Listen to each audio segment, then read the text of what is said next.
And now, your Midday Ark-La-Miss news update. Good Tuesday afternoon. Thanks for tuning in to NBC News Daily. I'm Randy Stone with your Midday Ark-La-Miss update.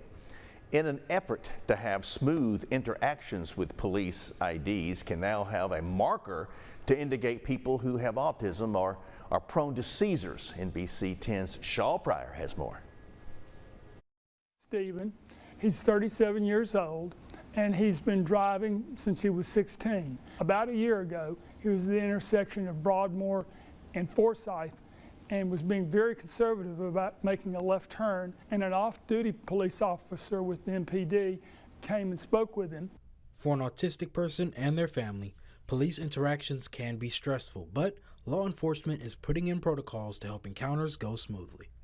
And the officer called me and explained what was going on, and I told him that Stephen was a very careful driver, but that I would come up there and assist him. Hats off to the Monroe Police Department for the way that they handled that situation.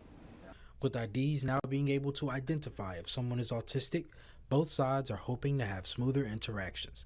Chief Larry Knight with the Ouachita Parish Sheriff's Office says in part, it helps our deputies quickly determine the proper protocol for dealing with an autistic driver. It's very good, the program that the state of Louisiana has instituted, putting markers on license to indicate someone's autistic. Absolutely, I think it's a great tool to allow people with high-functioning autism to act more independently. Any tool you can use to help diffuse situations is an excellent idea. The marker on the ID can also show if someone is prone to seizures. For more information on this new rule, visit myarklamiss.com. Well, today, the Louisiana National Guard and the Governor's Office of Homeland Security and Emergency Preparedness is hosting a hurricane preparedness news conference. This marks the start of this year's Atlantic hurricane season. We'll hear from Governor Jeff Landry and state climatologist Jay Grimes, who will deliver remarks at that conference, which will focus on the 20th anniversary of Hurricanes Katrina and Rita. The news conference will be held at 1 p.m. Out of the state capitol now, a House resolution meant to address non-unanimous jury convictions has advanced at the regular legislative session. House Resolution 243 would study the impact of establishing and operating a sentencing review panel for non-unanimous jury verdicts.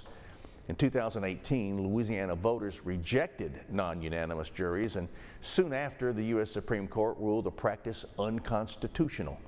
The resolution now heads to the House for a vote. And now, exclusive Storm Tracker Doppler weather with meteorologist Chase Ward.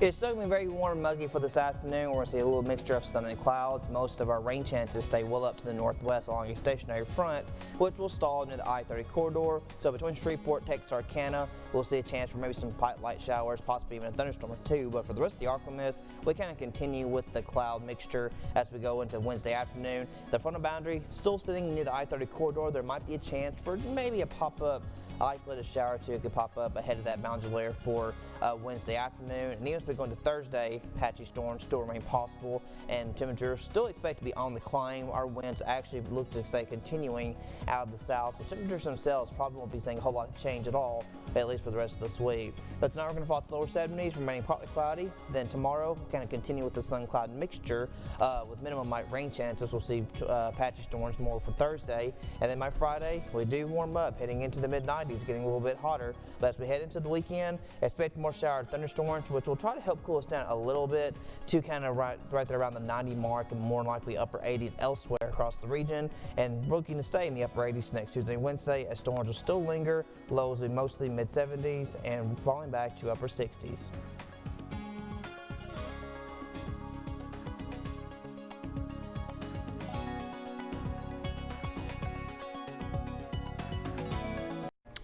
And that's it for our Tuesday midday update. NBC News continues now. We are under 150 St. Jude tickets remaining. They'll be gone quickly.